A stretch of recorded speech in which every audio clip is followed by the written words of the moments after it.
Retrouvez Businesswoman avec MAF Pro. L'assureur des artisans, commerçants et professions libérales, c'est MAF Pro et c'est pour vous les pros. C'est la MAF.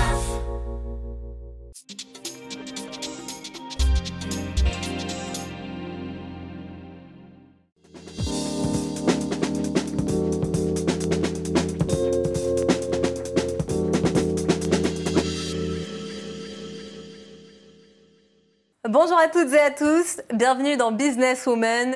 Pas besoin de faire un saut dans le futur pour parler de l'intelligence artificielle, des chatbots, mais aussi des robots. Car aujourd'hui, la tech est partout, dans la médecine, les transports, les sciences, l'industrie, la domotique, domaines qui ont tous connu des avancées majeures au cours des dernières années. Et qui pourrait mieux nous en parler que des femmes qui se sont lancées à l'assaut de ces secteurs. Alors, pour cette émission, nous recevons Audrey-Laure Bergenthal, fondatrice d'EVK, une start-up spécialisée dans les technologies robotiques. Marjolaine Grondin, vous êtes la fondatrice et CEO de Jam, un chatbot inspirant pour le quotidien des jeunes. Charlotte Fano, quant à vous, vous êtes VP Product et Marketing chez Euritech, une solution qui permet de détecter les tendances mode par l'intelligence artificielle. Nous allons commencer par définir les chatbots avec vous, Marjolaine, puisque votre société en utilise. Est-ce que vous pouvez nous dire ce que c'est un chatbot? Un chatbot, donc pour chat, parler et bot de robot, c'est un petit robot mais qui n'a pas d'existence physique avec lequel on va discuter dans les applications de messagerie. En l'occurrence Jam, le chatbot, mon chatbot, on discute avec lui dans Messenger, l'application de Facebook, comme si on discutait avec un humain, sauf que derrière, c'est des petits programmes qui vont lui apporter de la discussion. Donc on discute avec un petit robot. Voilà. C'est une boîte de dialogue virtuelle, un assistant. C'est un peu ça et un peu amélioré par rapport à ce qu'on a connu ces dernières années. C'est pas juste de la relation client ou de l'aide, ça peut aussi faire plein de choses plus inspirantes. Quelle différence donc avec les robots, Audrey-Laure, vous avec lesquels vous travaillez? Nous, ce sont des robots physiques, donc pas de virtuel, même si on a un logiciel qui permet de les piloter. Et nous, on fait la nouvelle génération du mannequin de couture. Donc c'est un mannequin robot évolutif et connecté qui permet de reproduire tout type de morphologie, de varier de taille en quelques secondes. Et par rapport à l'intelligence artificielle, alors Charlotte, vous avec laquelle vous travaillez, comment ça se passe? Quelle est la différence? L'intelligence artificielle, c'est très vaste. Aujourd'hui, on parle beaucoup de deep learning parce que c'est une technologie qui a été énormément améliorée depuis quelques années. Donc, chez Euritech, c'est ce qu'on utilise. C'est une technologie qu'on utilise pour reconnaître des éléments dans les images, des éléments spécifiques à la mode. Et ça consiste à apprendre à la machine, à partir d'un certain nombre d'exemples, à reconnaître des choses pour ensuite généraliser cette reconnaissance à des millions de nouvelles images qu'elle n'aurait pas vues et sur lesquelles elle n'aurait pas été entraînée au préalable. Donc ça décuple la puissance de la machine. Et pour vous, donc, quel est l'objectif de cette utilisation? Donc nous, ça nous permet d'analyser chaque jour des millions d'images sur les réseaux sociaux pour en extraire des tendances pour la mode. Quel est le potentiel dans ces domaines, Audrey-Laure? Le potentiel de robotisation, il est grand. Après, il y a quand même aussi la notion d'acceptation par la société. Donc, on voit bien qu'instinctivement, il y a quand même une forme de réserve. Donc, on n'ira pas très loin et que ou trop loin, comme dans les films de science-fiction qui veulent faire peur aux gens. On aura surtout des robots. Le but du robot, en fait, c'est de venir vraiment décharger de tâches répétitives, chronophages ou fatigantes. Les robots dans les entrepôts qui vont chercher les trucs tout en haut et qui les redescendent tout en bas et qui portent des charges hyper lourdes. C'est un vrai intérêt. Donc oui, il y a des métiers du type cariste ou des choses comme ça qui peuvent disparaître, mais est-ce que vraiment on a intérêt à avoir des gens qui se cassent le dos et que la Sécu, elle essaye de... Et nous, on a en plus de la chance en France parce qu'on a une sécurité sociale, mais dans d'autres pays, on a des gens qui se retrouvent avec des troubles musculo-squelettiques sur des tâches comme ça. Et honnêtement, je pense qu'aujourd'hui, on peut viser mieux grâce à ces robots. Et côté chatbot, le potentiel? Le potentiel, c'est justement, c'est la même chose dans l'idée de décharger de tâches chronophages, répétitives, pas à valeur ajoutée pour ce que c'est qu'être humain. Enfin, voilà, j'ai ajouté une tâche dans mon agenda, commander quelque chose. C'est pas ça en fait qui est intéressant. Moi, j'aime bien prendre l'exemple de la calculatrice. C'est pas parce qu'on a inventé des calculatrices qu'on fait plus de maths ou qu'on calcule pas des choses ou qu'on réfléchit pas. C'est juste qu'aujourd'hui, ça ne fait aucun sens de dire c'est moi qui vais faire ma division, multiplication, etc.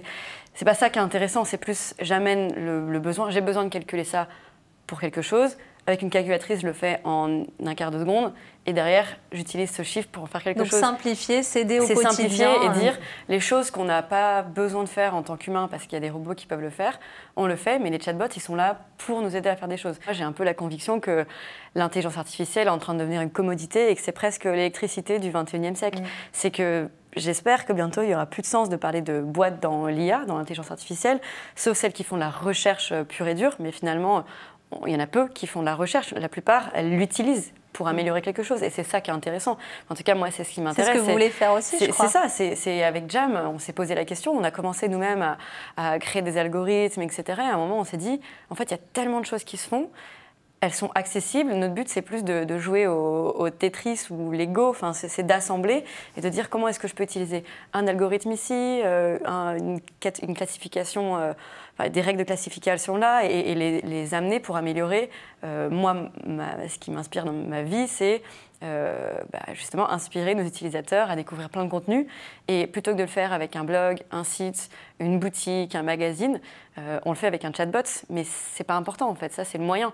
Mais ce qui est important, c'est pourquoi on le fait, et c'est pour apporter du contenu qui inspire les gens dans leur vie quotidienne.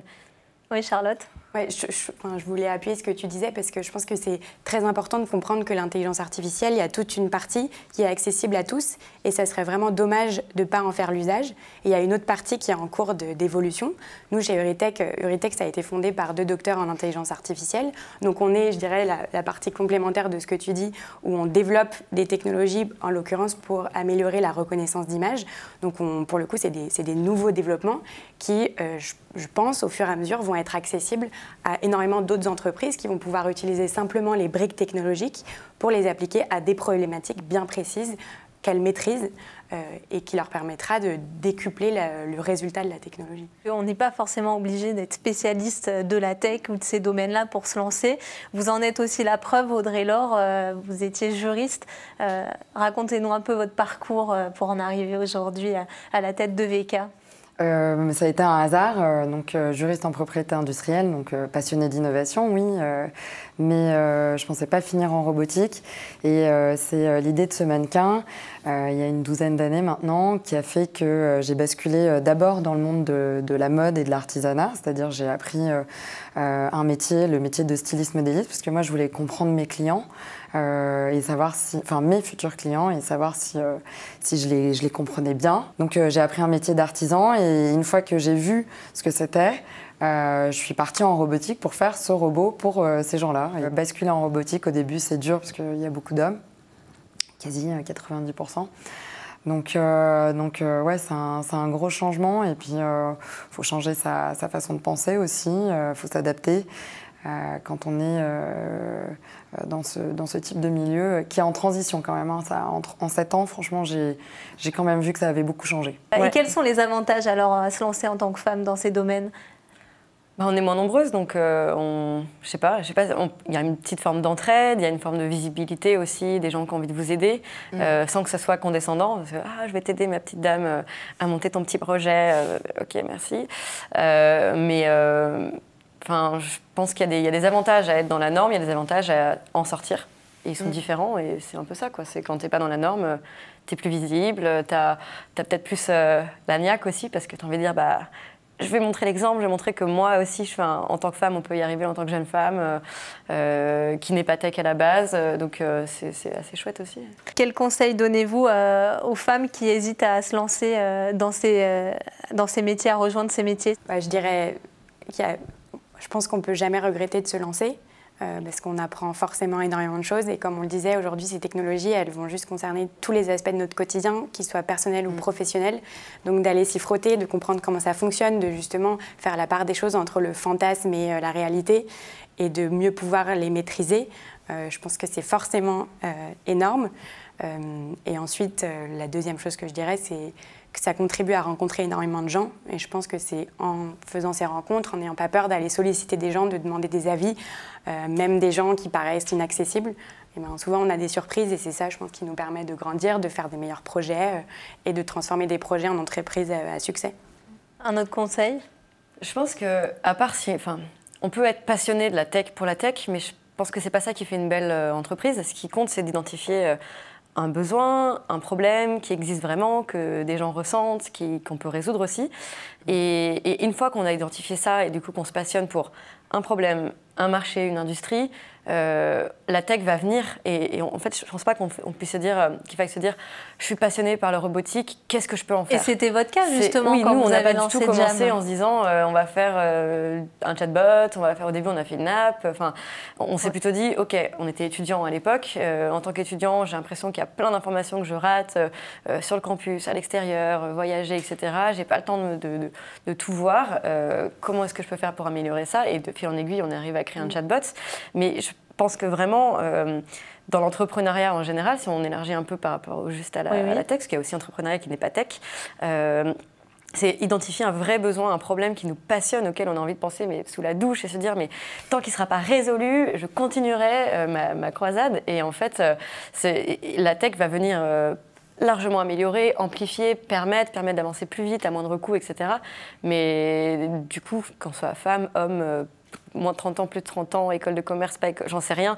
Les problèmes, tout le monde en a. Donc, il faut juste en trouver un qui vous passionne assez. Et la tech va être juste un moyen, mais pas la fin. Dernière petite question, vraiment très rapidement, parce que ça nous tient à cœur. Les prochaines étapes de vos entreprises, Audrey-Laure? Nous, c'est le déploiement de la technologie en France et l'ouverture des bureaux à l'export. On ouvre aux États-Unis dans 6 mois. Donc voilà. À la rentrée 2018. Ouais, 2019. 2019, début 2019, oui, début 2019, du coup. Voilà. D'accord. Pour vous, Marjolaine? Nous, c'est d'atteindre 1 million d'utilisateurs cet été. Donc, allez-y, aidez-nous. Et de se développer à l'international. Et Charlotte? Nous aussi, c'est la commercialisation de la solution à la mode au sens large, à l'international, principalement Europe et États-Unis. Merci à toutes les trois d'être venues sur ce plateau. Avec cette émission, de votre côté, vous l'aurez compris, la tech a de beaux jours devant elle, c'est-à-dire beaucoup de potentiel pour vous, les femmes qui souhaitez vous lancer dans ces domaines. C'est grâce donc à vous et aux entreprises qui exercent dans le domaine que la société trouvera son équilibre entre utilisation des machines et l'humain. Vous avez donc votre rôle à jouer dans notre futur et tout à y gagner, ça j'en suis sûre. Sachez que vous pouvez voir ou revoir cette émission sur ellesentreprenent.fr, wedobiz.com et bien sûr demaintv.fr. Pour découvrir d'autres femmes entrepreneurs inspirantes, rendez-vous le mois prochain. Et d'ici là, n'oubliez pas, derrière chaque businesswoman, il y a une vocation, la vôtre.